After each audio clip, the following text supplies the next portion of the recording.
Siddaramaiah stakes claim to form the government in Karnataka. Oath-taking ceremony on Saturday. In the Congress's win-win formula, Siddaramaiah chosen as the Chief Minister, DK Shivakumar his deputy. But DK Shivakumar might become the Chief Minister after 2.5 years, depending on the Congress's 2024 performance. Kiren Rijiju dropped as the Union Law Minister in an unexpected move. The new Law Minister Arjun Ram Meghwal takes charge. Rijiju removed amid several controversies with the judiciary. The new Law Minister says relations with judiciary are cordial. A 20% tax on credit card transactions abroad from the 1st of July. The government says taxpayers can claim the tax credit in the income tax returns. The government cites tax evasion as the reason behind the move, while many criticize it as travel gets costly. The Supreme Court upholds the law allowing Jallikattu in Tamil Nadu. The Supreme Court says it is a part of Tamil Nadu's culture. Chief Minister M.K. Stalin celebrates while animal rights groups object. And day 2 at the Cannes Film Festival 2023, an India pavilion set up to showcase Indian cinema at Cannes. Urvashi Rotela explains her alligator neckpiece.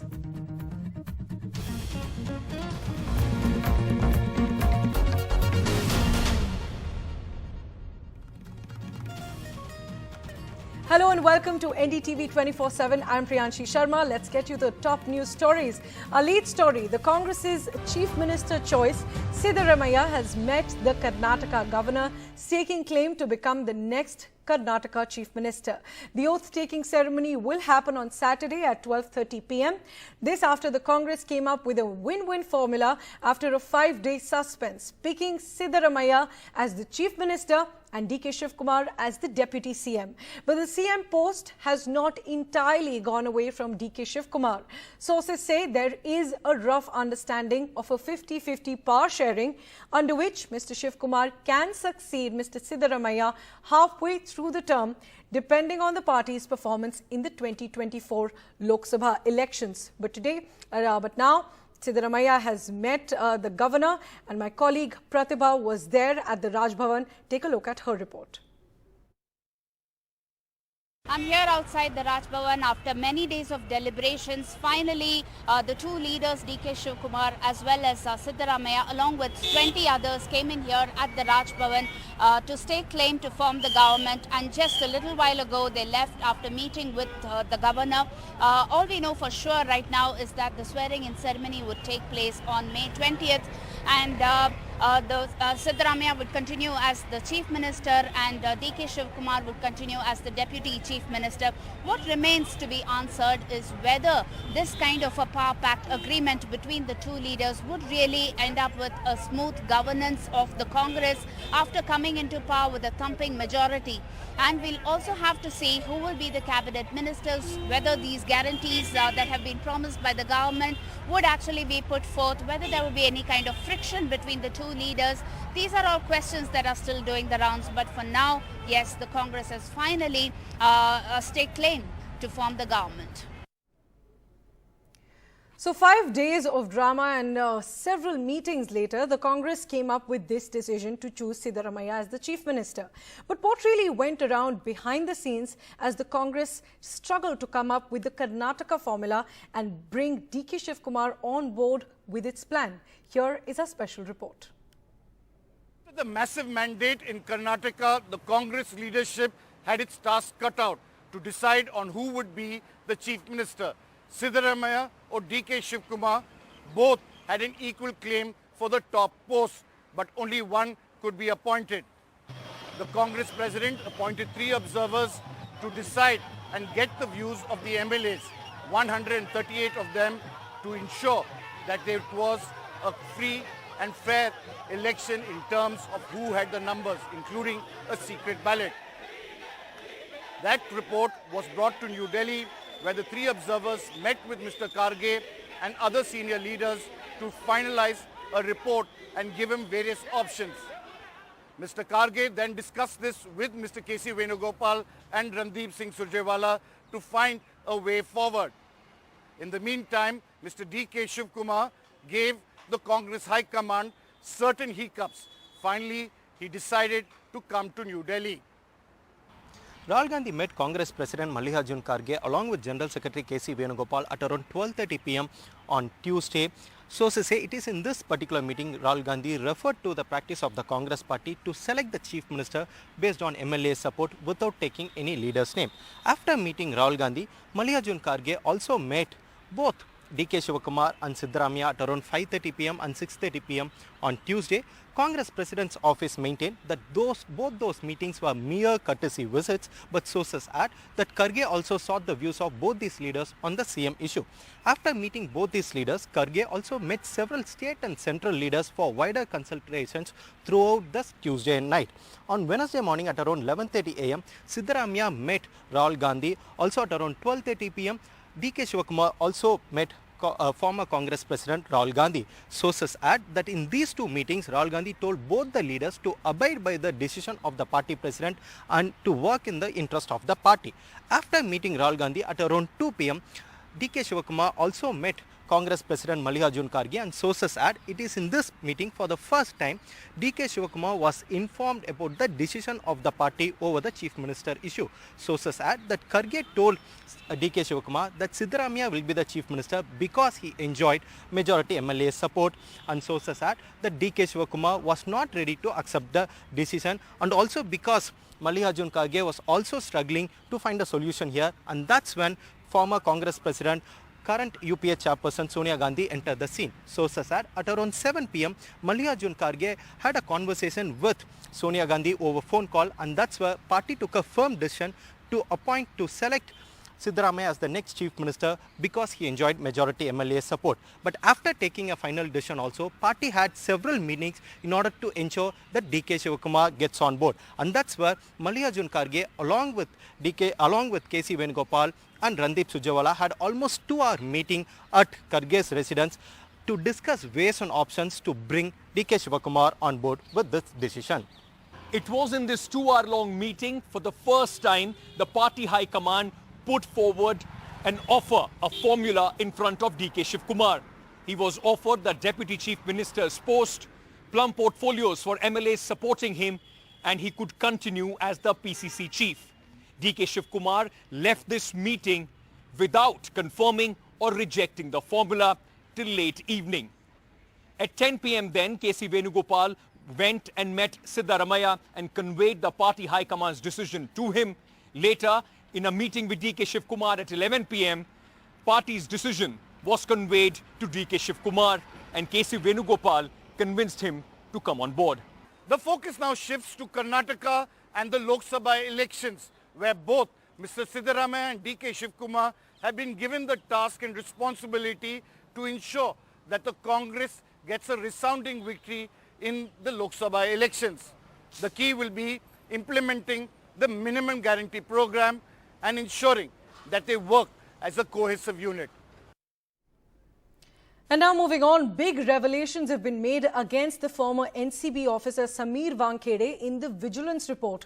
NDTV has accessed the Vigilance copy filed by the Narcotics Control Bureau. This comes after the CBI also alleged that actor Shah Rukh Khan's family was threatened by Sameer Wankhede that his son Aryan would be framed in a narcotics case unless he paid 25 crore rupees. Let's go right across to my colleague Sohit Mishra for more on this. And Sohit, take us through the highlights of this Vigilance report. Well, first of all, because of this entire vigilance report filed by the NCB, now the CBI has registered an FIR against Sameer Wankhede, and in fact, he was also summoned to be present at the CBI office in Mumbai. But because he got some relief from the Delhi High Court, he wasn't present before the CBI officials today. However, if you look at what all has been filed in the vigilance copy, the copy has been accessed by the NDTV team in Mumbai. What we can say is that a lot of huge revelations have come forward. Like, for example, the report says that the name of Aryan Khan and Arbaz Merchant in the entire Cordelia drug cruise case were added at the last moment, and some other suspects' names were dropped from original information wrote. In fact, during the raid, there were rolling paper that were recovered from a suspect. But despite that, she was given a clean chit. And apart from that, also what is important is that when the special inquiry team asked for the CCTV footage of the night when Aryan Khan and others were brought to the NCB office, the CCTV footage that was collected by them had gone corrupt, and the DVR and hard copy submitted by the NCB Mumbai team were different. This says a lot that nothing in video proof is present right now if we talk about this entire thing. Apart from that, if we talk about Samir Wankhede, it says that the series of lapses one after other in the custody of the accused Aryan Khan is a proof of the fact that the custody of the accused Aryan Khan was compromised in an intentional manner to give an opportunity to KP Gosavi to misconduct and violations of the rules by Samir Wankhede. Questions are also being now raised over his entire property or the amount of rupees he has. Remember that even in the CBI FIR, it has been said that Samir Wankhede was unable to explain the money that he has or the properties that he has in comparison to the amount that he receives as salary. In fact, while talking about this, or if we talk about the report, it speaks about the lifestyle of Samir Wankhede, that he used to stay at Taj Families. It also says that he purchased expensive gold watches which cost around 22 lakh rupees for 17 lakh rupees, that too on credit. And there are several other such other such things that have been revealed by the vigilance report of the NCB itself, and now the CBI has also filed an FIR on this entire issue. Right, so thanks very much for joining us with those details. So shocking revelations made against the former NCB officer Samir Wankhede. Now moving on to the other big story, Kiren Rijiju has been removed as the Union Law Minister and he's been replaced by Arjun Ram Meghwal in an unexpected move just a year before the Lok Sabha elections. Mr. Rijiju has now been moved to a relatively low-key Ministry of Earth Sciences. This comes after Rijiju's tenure has been controversial. Under him, the government and the judiciary have not been on the same page on the appointment of judges. He has also publicly criticized the collegium system. Take a look at this report. In this increment and appraisal season, two of Mr. Modi's mantris received a surprise. A major promotion for Arjun Ram Meghwal, the Rajasthan veteran who was Minister of State for Parliamentary Affairs, now the Law Minister holding the rank of Minister of State for Independent Charge, a first to happen for this portfolio in many decades. And in what is perceived as a demotion, Kiren Rijiju found himself shifted as the Minister of Earth Sciences. Since then, speculation is on as to what prompted this sudden rejig. The new Law Minister seems to be focusing on the job ahead. देखिए न्यायपालिका और कार्यपालिका के संबंध मधुर रहे हैं, मधुर रहेंगे, संविधान के अनुसार ही रहते हैं, संविधान के अनुसार ही हम काम करते हैं। आपकी प्रधानमंत्री जी से सीमाएं तय कर रखी है संविधान जी। Meghwal hails from Rajasthan that goes to polls later this year. He is an OBC leader and has maintained a low profile ever since he was inducted in the government. Up until now, his primary responsibility was to manage the proceedings in Parliament along with his seniors Prahlad Joshi and Piyush Goyal. Rijiju, while refusing to speak to the media, did put out a tweet thanking the Prime Minister for giving him the opportunity and the entire of the judiciary, including the CJI and all the judges of the Supreme Court, for ensuring the delivery of ease of justice. Rijiju's tenure has also been one of statements that may not have been well received. In a recent comment, he said few retired judges are part of an anti-India gang and are forcing the judiciary to play the role of an opposition party. This statement had created a furor in the law fraternity.